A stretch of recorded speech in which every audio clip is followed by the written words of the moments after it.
Hey,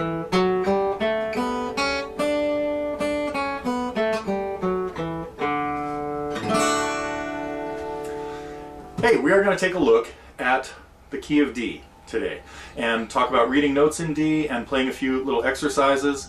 And at this point, you should have been at least taking a look at the reading music sections that we have here that include the key of C and the key of G and some easy songs. We've got easy songs in C, we've got some easy songs in G, even some easy songs in A minor, I believe, at this point. In any case, all that stuff is coming up. But what we're going to do here is talk about the next key, the key that has two sharps in it.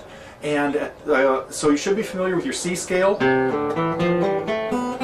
your G scale that had to have one sharp in it, because the major scale has to follow the same pattern of whole steps and half steps that the C scale does. Of course, the C scale goes C to D, whole step to note 2, to E, whole step to note 3, to F, half step to note 4, to G, whole step to 5, to A, whole step to 6, to B, whole step to 7, and to C, half step to 8.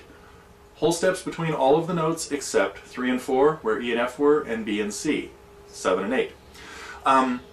Then, of course, the G scale, in order to fit that pattern, has to go G, A, B, half step to C, whole step to D, whole step to E, whole step to F sharp. That's why in the key of G we need F sharp to make sure there's a whole step between 6 and 7. So our D scale has to follow the same pattern. It's going to start on D now. The open 4th string is the lowest D we have, unless we're, of course, in drop D tuning. Save that for another lesson. But, so, our D scale, take a look at the sheet that I have there. I have it written without a key signature yet because we want to see how it works. D, the first note of the scale, whole step to 2, E, 2nd fret, whole step to 3, F sharp. And right now I'm playing this in first position. One of the things we're going to talk about in this lesson is playing in other positions where your hand is not lined up at the 1st fret. When you're playing in first position, you're going to play open notes and then only notes at the 1st, 2nd, 3rd, or 4th frets. And you wouldn't need to go to the 5th fret unless you have to get to an A on the 1st string, because any note at the 5th fret could be played on the next string open, including one note at the 4th fret, of course. So guitar geometry, we'll kind of review that as we need it a little further in this lesson.